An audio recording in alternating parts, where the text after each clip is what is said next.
네, 안녕하세요. 박정희의 맛의 기준 지나고 나서 이제 우리 건박의 상담 일기 시작하겠습니다. 이번 주는 어떤 이야기를 준비하셨나요?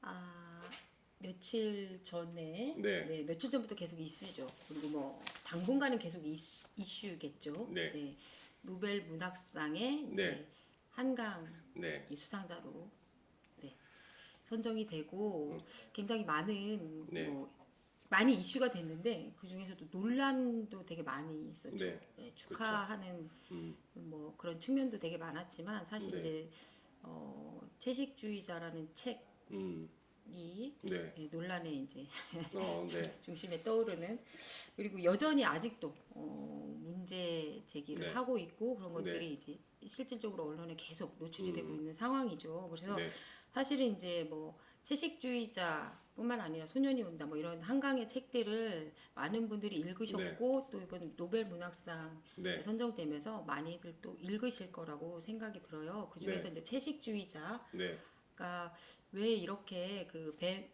맨 부커상도 타고 노벨 네, 문학상까지 타게 했는가, 네, 그리고 그 안에서 도대체 우리는 무엇을 네, 이야기해야 되는가, 음, 이런 부분을 조금 네, 상담학적으로 네, 좀 접근해 볼까 생각 네. 중입니다. 네.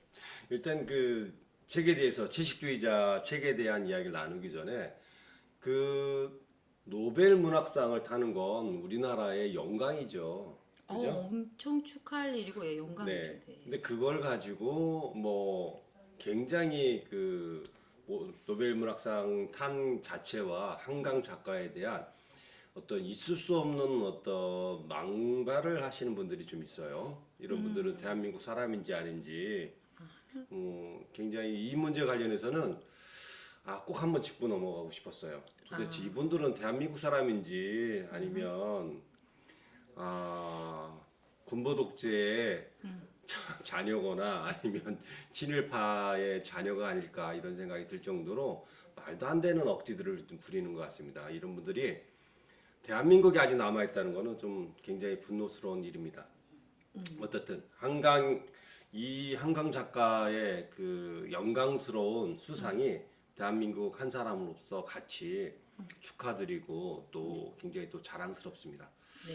네, 채식주의자가 논란이 좀 되고 있습니다. 그래서 어떤 측면에서 채식주의자라는 책이 논란이 되고 있는지요? 논란이 되고 있나요?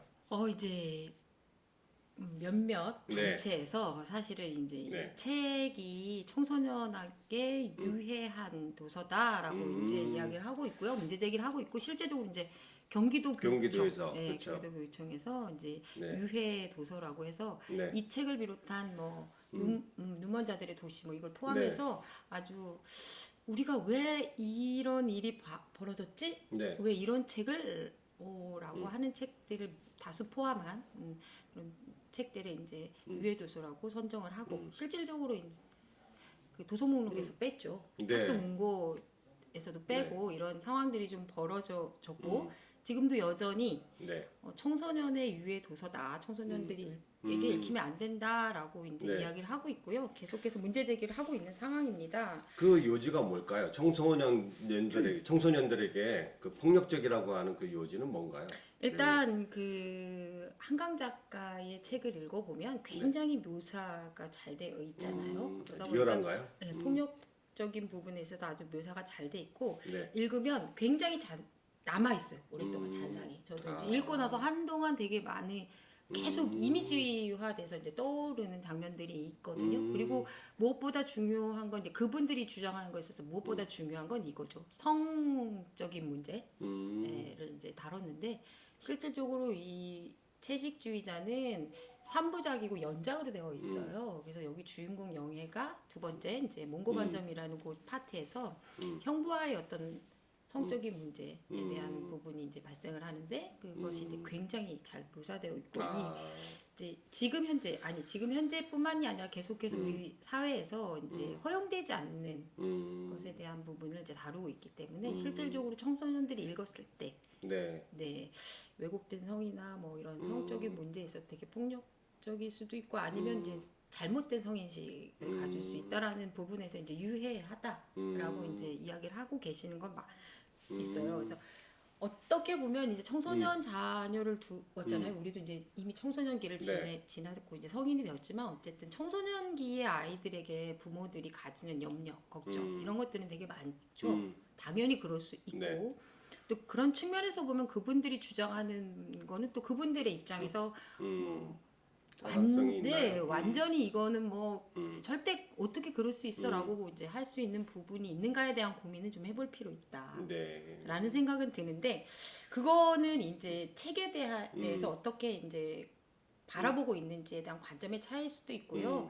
그리고 우리가 이제 사람으로서 가져야 되는 측면에서 우리가 특히나 부모가 가지는 자녀를 둔 부모들이 가지고 있는 이제 염려, 걱정, 그리고 자녀들이 어떻게 자랐으면 하는 그런 바람 속에서 충분히 그럴 수도 있겠다라는 이제 생각은 하지만 물론 저는 뭐 그렇게 동의하는 편은 아니고요.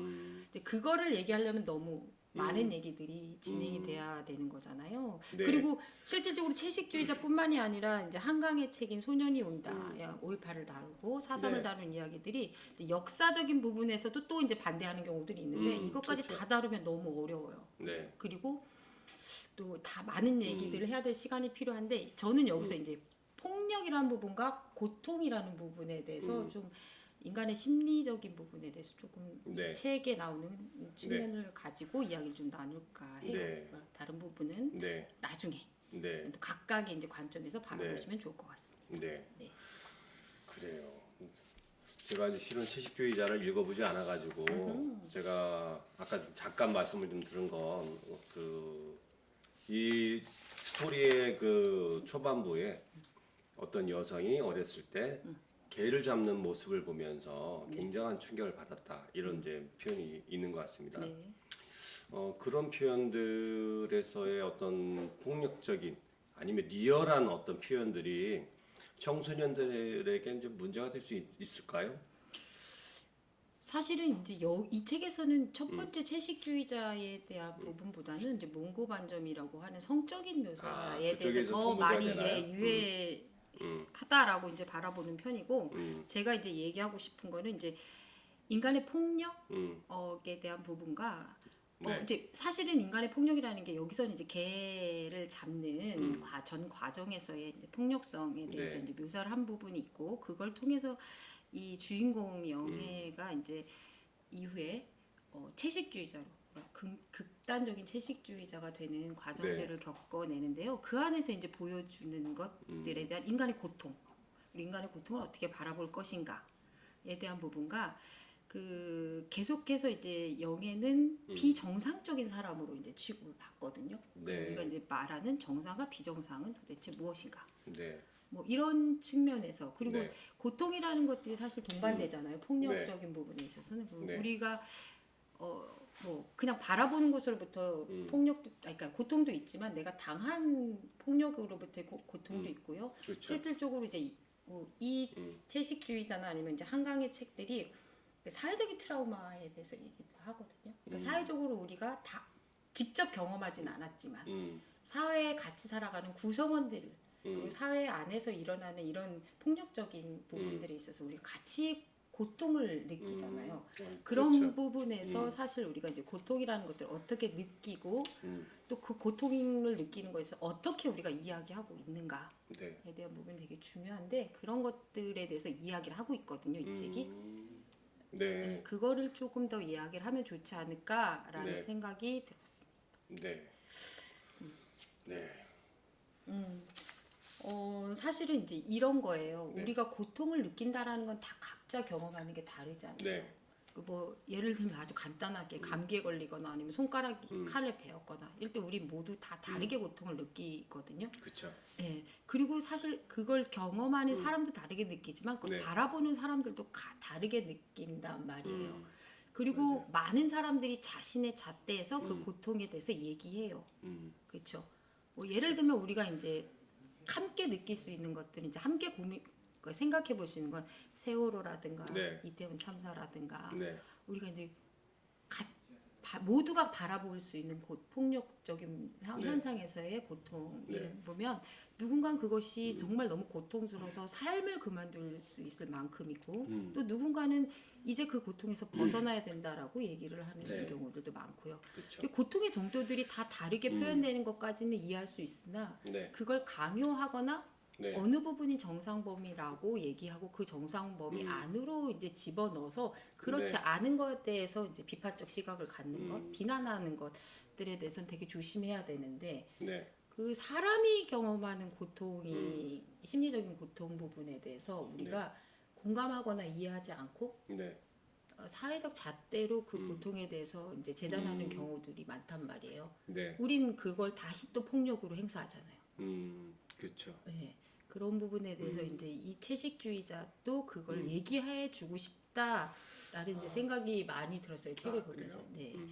그래서 그 마지막에 네. 채식주의자에 보면 이제 197페이지에 이 채식주의자 마지막에 이렇게 나와 있어요. 문득 이 세상을 살아본 적이 없다는 느낌이 드는 것에 그녀는 놀랐다. 사실이었다. 그녀는 살아본 적이 없었다. 기억할 수 있는 오래전의 어린 시절부터 다만 견뎌왔을 뿐이었다라는 대목이 나오는데 네.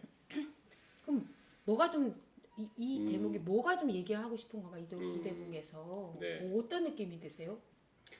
내가 살아보지, 내가 느껴보지, 내가 경험해보지 않은 또 다른 고통들이 이 사회에 만연해 있다는 거죠. 그런 느낌을 받았어요.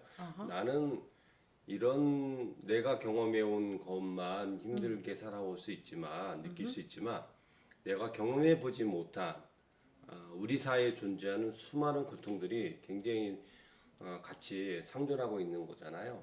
뭐 그런 측면으로 이야기한 게 아닌가 싶은데요.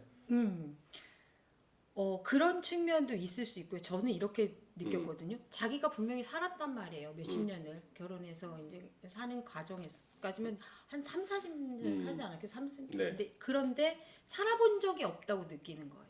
한 번도 자기가 느끼는 것, 생각하는 것 이런 것들을 있는 그대로 자기로 살아보지 못했다라는 거구나. 결국 이 주인공은 사회에서 요구하는 대로 본 거고 그건 살은 게 아니라 견뎌낸 거구나. 사라진 거다. 그렇죠. 그러니까 그냥 떠밀리듯 사라졌는데 그게 사라졌다고 표현하기보다는 견뎠다고 표현된 거구나라는 생각이 들고 네. 사실은 이게 이 주인공이 극단적인 채식주의를 돌아서면서 한 번도 공감을 받거나 그녀의 그런 어떤 심리적인 어려움에 대해서 이해해 보려고 하는 사람들이 네. 없었던 게 이제 채식주의자 나오거든요. 다 너 이상해. 너 이상해. 너 문제 있어. 그렇게 하면 안 돼. 다시 그래요? 정상범위로 돌아와야 돼. 이게 정상범위야라고 체근하는 부분들이 다거든요. 그래서 이런 부분들에 대해서 진짜 우리가 여기에서 얘기하는 건 이제 채식주의자로 극단적 채식주의자인 주인공에 대한 부분이지만 우리가 같이 살아가는 이 사회에서 우리는 타인들의 고통을 얼만큼 공감하고 있는가 그리고 그들이 그렇게 고통스럽다고 얘기하는 거에 대해서 우리가 얼마만큼 네. 그의 입장에서 바라보고 있는가 그들은 또 그걸 견디면서 살아야 되는 걸 우리가 내몰고 있진 않는가 라는 부분에 대해서 고민해보게 하는 책이라는 생각이 들었어요. 그래서 되게 그 사람들의 마음으로 한번 가보는 것이 네. 중요하지 않을까라는 것들이 사실은 저는 이 책을 읽으면서 그게 더 중요하다라고 생각했어요. 물론 여러 가지 이야기들을 나눌 수 있고 여러 가지 관점에서 바라볼 수 있지만 저는 네. 상담학을 공부하고 상담자로서 살아가면서 이 부분이 저한테는 되게 중요하게 이 책에서 바라봐지는 연이었습니다. 네. 네. 꼭 읽어봐야 되겠네요. 저야 뭐 상담을 하는 사람이라 상담자를 지향하기 때문에 네. 책이 또 그렇게 보일 수도 있거든요. 네. 여러분들은 좀 어떻게 이 책이 읽히시는지 함께 읽고 고민해 보시면 되게 좋을 것 같습니다. 실은 이제 저희가 이태원 참사 그 의료 심리 지원단인가요? 네. 네. 그 활동을 했었어요. 그러니까 이태원 참사를 당하신 그 분들과 그 유가족들만 피해 당사자가 아니고 그 이태원 상가에 있는 분들 그리고 이태원에 돌아가신 분들의 동년배에 있는 그 청년들 모두가 실은 사회적 트라우마를 좀 겪는 그런 일들이 있었습니다.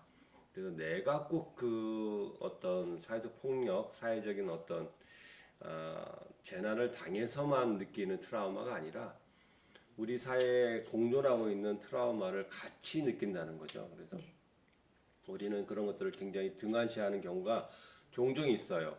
특정 계층의 특정 어떤 사람들의 고통들을 우리는 좀 나몰라라고 사는 경우가 있는데 그런 것들을 좀 한번 고민해 볼 수 있게끔 하는 책이 아닐까 이런 언뜻 생각이 듭니다. 네, 오늘은 여기까지 말씀을 좀 나누고요. 다음 주에도 또 재미난 주제 말씀 부탁드리겠습니다. 네. 네, 수고하셨습니다. 네, 감사합니다. 네, 또 한 10분 쉬었다 가겠습니다.